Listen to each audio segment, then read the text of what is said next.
Hello friends, Usha ക്രാഫ്റ്റ്സിലേക്ക് സ്വാഗതം. ഇന്ന് ക്യാരറ്റും റവയും വെച്ച് ഒരു കൊഴുക്കട്ട ഉണ്ടാക്കാം. ക്യാരറ്റ് ആദ്യം ഒന്ന് ഗ്രേറ്റ് ചെയ്തെടുക്കാം. ഗ്രേറ്റ് ചെയ്ത ക്യാരറ്റ് ഒന്ന് അരച്ചു കൊണ്ടുവരാം. 1/2 കപ്പ് പാലൂടെ ഒഴിച്ചാണ് അരക്കണേ. ഒരു കഷ്ണം ബട്ടർ ഇട്ട് കൊടുക്കാം.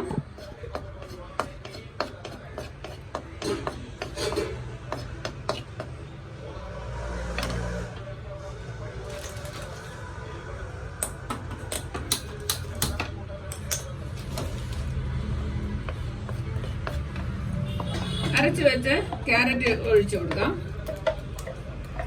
നന്നായിട്ട് അരച്ചതാണ്. നന്നായിട്ട് വഴട്ടിയെടുക്കാം. പച്ചമണം നന്നായിട്ട് പോണം. ഇത് നന്നായിട്ടൊന്ന് ചൂടായി. ഇനി 1 കപ്പ് റവ എടുത്ത് വെച്ചിരുന്നു. ആ റവയും കൂടെ ഇട്ട് കൊടുക്കാം.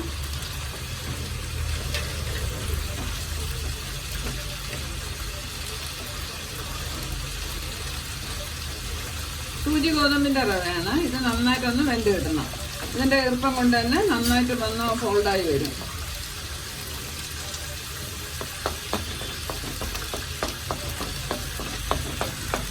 കുറച്ച് പാലൂടെ ഒഴിച്ചു കൊടുക്കാം.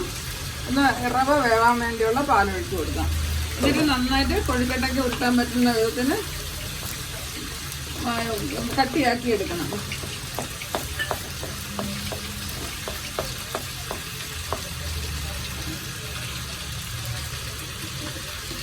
ഒരു 3 സ്പൂൺ പഞ്ചസാരയും കൂടെ ചേർത്ത് കൊടുക്കാം.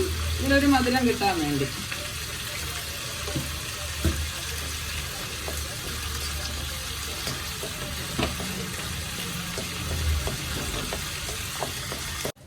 ഇനി ഇതൊന്ന് തണുപ്പിച്ചതിന് ശേഷം നമുക്ക് ഉരുട്ടി എടുത്ത് ആവിയിൽ വേവിച്ചെടുക്കണം. കൊഴുക്കട്ട പോലെ ഉരുട്ടിയെടുക്കാം. ആവിയിൽ വെച്ച് വേവിച്ചെടുക്കാം. എല്ലാം നന്നായിട്ട് ഉരുട്ടിയിട്ടുണ്ട്.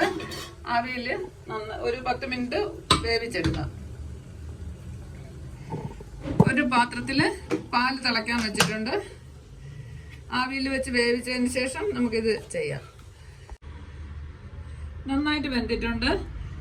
ഇതിലോട്ട് ഇട്ട് കൊടുക്കാം. പാല് തിളപ്പിക്കാൻ വെച്ചിരുന്നു, അതിലോട്ട് ഇട്ട് കൊടുക്കാം.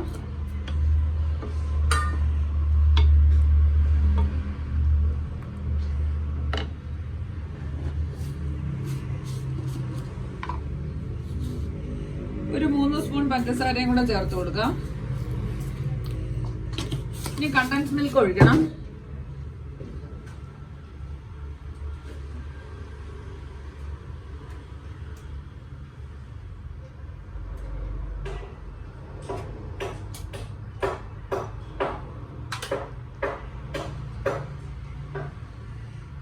ഒരു 1/2 ടീൻ കണ്ടൻസ് മിൽക്ക് കൂടെ ഒഴിച്ചു കൊടുക്കാം. അതുകൊണ്ടാണ് പഞ്ചസാര കുറച്ച് ചേർത്തത്. അല്ലെങ്കിൽ പഞ്ചസാര കൂട്ടി ചേർത്താൽ മതി.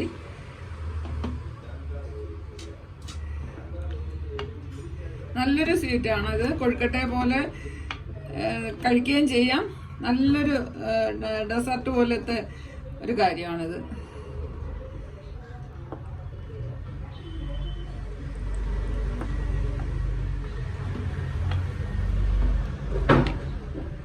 കുറച്ചൊന്ന് തിളയ്ക്കണം. ഇനി കുറച്ച് അരിമാവ് കൂടെ കലക്കി ഒഴിച്ചു കൊടുക്കാം. 2 ടേബിൾ സ്പൂൺ അരിമാവ് എടുത്തിട്ടുണ്ട്. ഇതൊന്ന് വെള്ളത്തിൽ കലക്കി, അല്ലെങ്കിൽ പാലിൽ കലക്കി, ഈ പാലിൽ കലക്കിയാലും മതി. ഇതിൽ കലക്കി ഒഴിക്കാം. ഒരു കട്ടി കിട്ടാൻ വേണ്ടി മാത്രമാണ് ഇത് ചെയ്യണേ.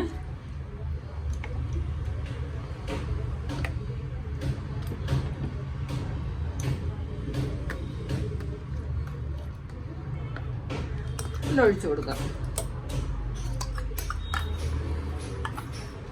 വറുത്ത മാവോ വറുക്കാത്ത മാവോ ചേർക്കാം. രണ്ടായാലും കുഴപ്പമില്ല. കുറച്ചൊന്ന് കുറുകി വരാൻ വേണ്ടിയാണ്.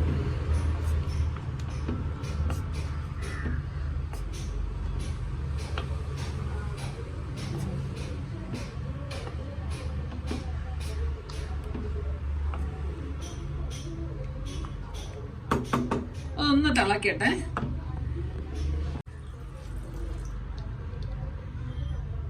ഇതിൽ ഇനി 1 സ്പൂൺ വാനില എസൻസ് കൂടെ ചേർത്ത് കൊടുക്കാം. ഒരു ഫ്ലേവറിന് വേണ്ടി മാത്രം. ഏലക്കപ്പൊടി വേണമെങ്കിലും ചേർക്കാം.